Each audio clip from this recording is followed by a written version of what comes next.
Bismillahirrahmanirrahim. Assalamu alaikum warahmatullahi wabarakatuh. Dear students, I hope that you all are fine by the grace of Allah Almighty and taking care of your health and your family members. Yes students, I also hope that you have completed your homework which the teacher had given you in the last class. Is it? Okay.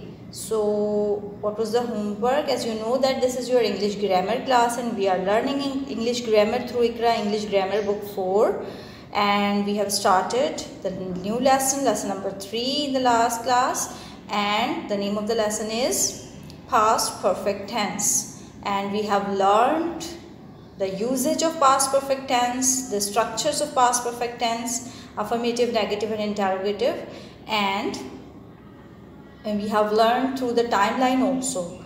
Okay, so what we learned yesterday about past perfect tense? Yes, we learned that past perfect tense is used to talk about the action completed at some definite time in the past before the beginning of some other action. जी, हमने क्या सीखा था कि past perfect tense क्या होता है? Past perfect tense एक ऐसा एक्शन होता है जो कि पास्ट में किसी दूसरे एक्शन से पहले मुकम्मल हो चुका होता है. जैसे कि यहाँ पर in the time line you can see that we have two actions happen in the past. आप देख रहे हैं कि पास्ट की टाइम लाइन पे हमारे पास 2 एक्शंस मेंशन किए गए हैं, यानी कि 2 एक्शंस परफॉर्म हुए हैं पास्ट में. Now we have to decide that which actions lies और falls in past perfect tense and which comes in past simple tense. कौन सा एक्शन जो है वो पास्ट परफेक्ट में जाएगा और कौन सा एक्शन सिंपल पास्ट में जाएगा, यानी किस एक्शन के लिए हम पास्ट परफेक्ट टेंस को यूज़ करेंगे और किस एक्शन के लिए हम सिंपल पास्ट को यूज़ करेंगे जब हमें एक ही सेंटेंस में दोनों एक्शंस को शो करना हो. सो स्टूडेंट्स, जैसा कि आपको बताया गया था कि पास्ट में 2 एक्शंस हैं यहाँ पे, तो हमें एक एक्शन के लिए पास्ट परफेक्ट को चूज़ करना होता है जो कि किसी भी पास्ट एक्शन से पहले हो चुका होता है. तो आप यहाँ पर जो टाइमलाइन में 2 एक्शंस देख रहे हैं टाइमलाइन में, इनमें से आपको क्या लग रहा है कि पहले कौन सा एक्शन परफॉर्म हुआ होगा? Yes, we have to read the sentence today. As you know that we have completed all the exercises of your English grammar, so we have to start translation today. So आज जो हम बात करेंगे वो translation के according ही करेंगे, और उससे पहले हम आपकी प्रीवियस एक्सरसाइजेज भी चेक करेंगे, लेकिन इस टाइमलाइन को समझने के बाद. ठीक है, तो हमारे पास जो सेंटेंस है वो है मुसाफिर के आने से पहले ट्रेन रवाना हो चुकी थी. जैसा कि आप सेंटेंस में देख रहे हैं कि हमारे पास 2 एक्शंस हैं. We have 2 actions here. मुसाफिर के आने से पहले, एक तो है मुसाफिर का पहुंचना और दूसरा है ट्रेन का रवाना होना. तो what do you think which actions was performed first? कौन सा एक्शन पहले किया गया होगा? पहले ट्रेन रवाना हुई थी या पहले मुसाफिर पहुंचा था? यस, पहले ट्रेन रवाना हुई थी. तो यानी कि जब आप ये चीज़ डिसाइड कर लेंगे कि कौन सा एक्शन दूसरे पास्ट एक्शन से पहले हुआ था, तो आपको जो पहले वाला एक्शन होगा उसको किस में पुट करना होगा? किस स्ट्रक्चर में? पास्ट परफेक्ट के स्ट्रक्चर में. ओके, तो यानी कि ट्रेन रवाना होने वाले क्लॉज को जो है हम पास्ट परफेक्ट के स्ट्रक्चर में पुट करेंगे और जो दूसरा क्लॉज है उसको हम सिंपल पास्ट में. ठीक है, जब हमारे पास 2 एक्शंस होते हैं तो we have to write the sentence by using 2 tenses, simple past and past perfect. और इसके लिए डिसीजन हमें खुद करना होता है. तो हमें जो आइडिया लेना होता है वो किस तरह लेना होता है कि कौन सा एक्शन पहले परफॉर्म हुआ था.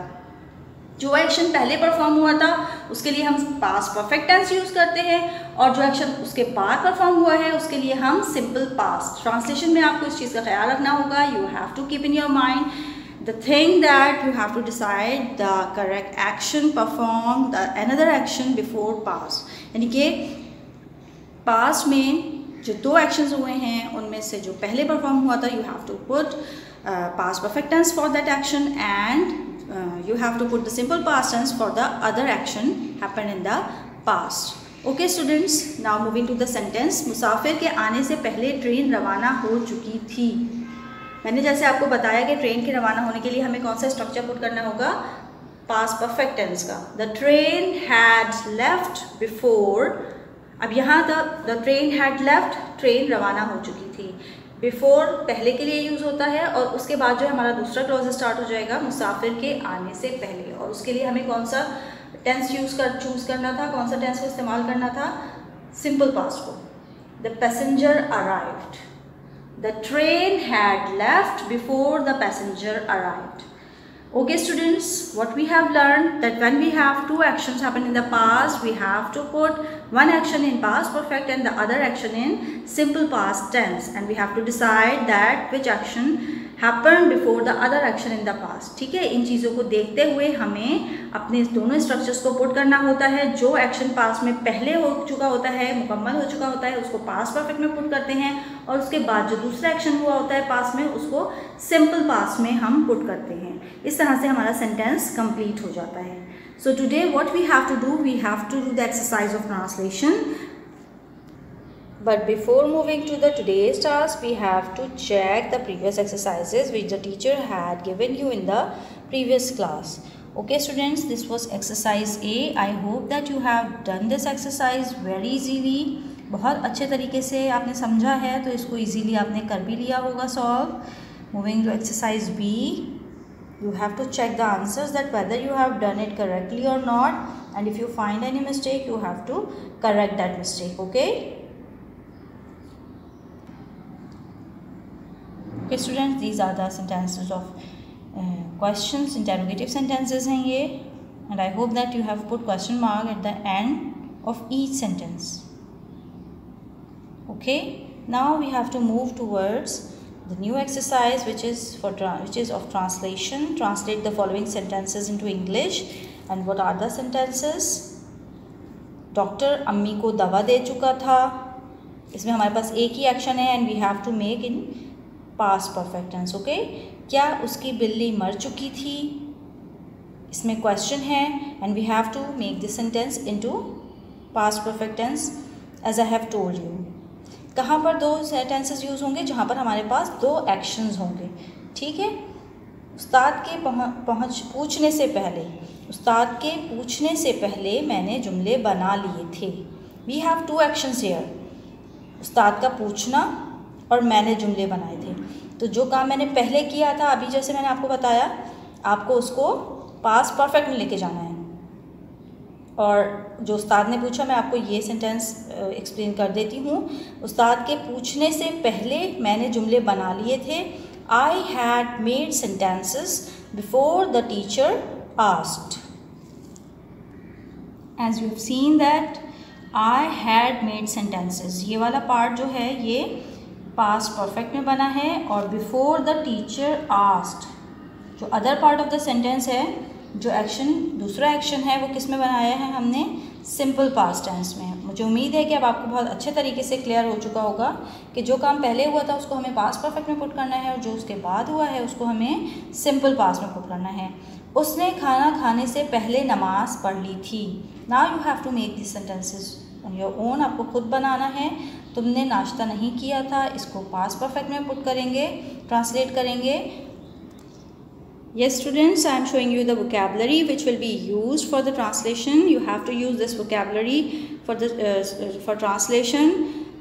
Given and medicine for sentence number 1, died for sentence number 2, asked and made for sentence number 3, had and took खाना खाने के लिए यूज़ किया है, और offered नमाज पढ़ने के लिए, had or taken for sentence number 5। Okay, आप कोई सभी वर्ब यूज़ कर सकते हैं। हैड को हमें 2 टाइम्स यूज़ करना होगा। अगर आप हैड लेंगे तो आपको 2 टाइम्स हैड यूज़ करना होगा, एक दफ़ा एज एन ऑक्सिलरी वर्ब और एक दफ़ा मेन वर्ब के तौर पे यूज़ करना होगा।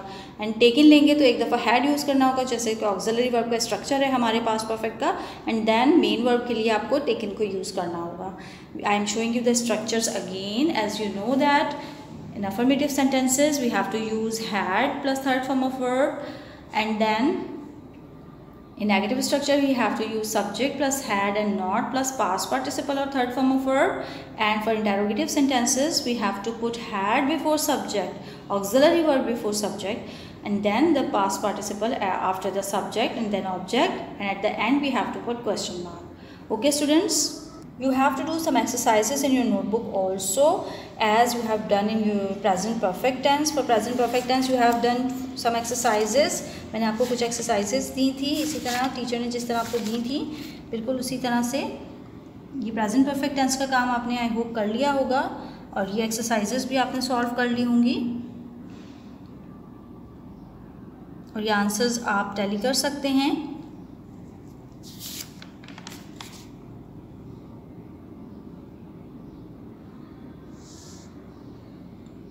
जी, I hope you have checked that whether there is any mistake in your answers or not, and if you find any mistake you can correct them, and if you find any problem while learning then you can watch the video again. Okay, moving to the next work जो past perfect tense का copy work है. How will you start? You have to put the date and page number first, and then lesson name, then the usage of past perfect tense.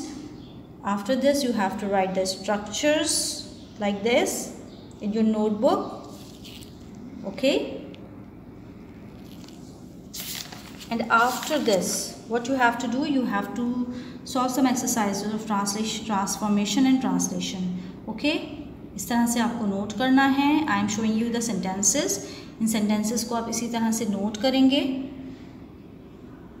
First sentences, he had not taken aptitude test, और आपको इसको affirmative में convert करना है.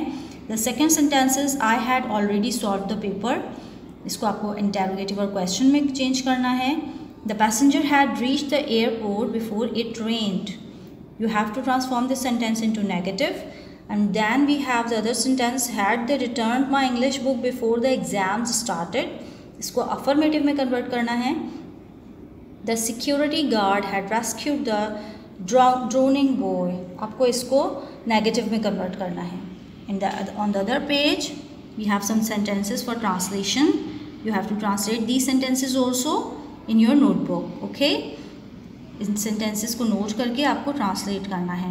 Translate the following sentences. क्या माली पौधों को पानी दे चुका था. नंबर 2, उन्होंने मेहमानों को खाना पहले ही से पेश कर दिया था. पहले ही से के लिए कौन सा एडवर्ब यूज़ होता है? ऑलरेडी. इसके लिए आप यूज़ करेंगे. आपकी बुक की एक एक्सरसाइज के सेंटेंस में भी ये एडवर्ब यूज़ हुआ है. दुकानदार ने ईद से पहले ही अपना सामान नहीं बेच चुका था. ठीक है, दुकानदार ईद से पहले अपना सामान नहीं बेच चुका था. देन वी हैव, हमने मैच खेलने का इरादा कर लिया था. And the last one is, police के आने से पहले चोर भाग चुका था. Okay students, I hope that you have noted all these sentences. आपको ये सब काम कॉपी में करना है. Now note down the homework, girls. You have to do exercise D of translation in your book and practice exercises in your notebook along with the definition and structures. जैसा काम अभी आपको कॉपी में दिखाया गया है बिल्कुल आपको उसी तरह से अपनी नोटबुक में करना है. और एक्सरसाइज D जो ट्रांसलेशन की है उसको आपको बुक में करना है. I hope that you have got what we have learned today, and inshallah you will do all the exercises easily. See you in the next class. Till then, Assalamu alaikum wa rahmatullahi wa barakatuh.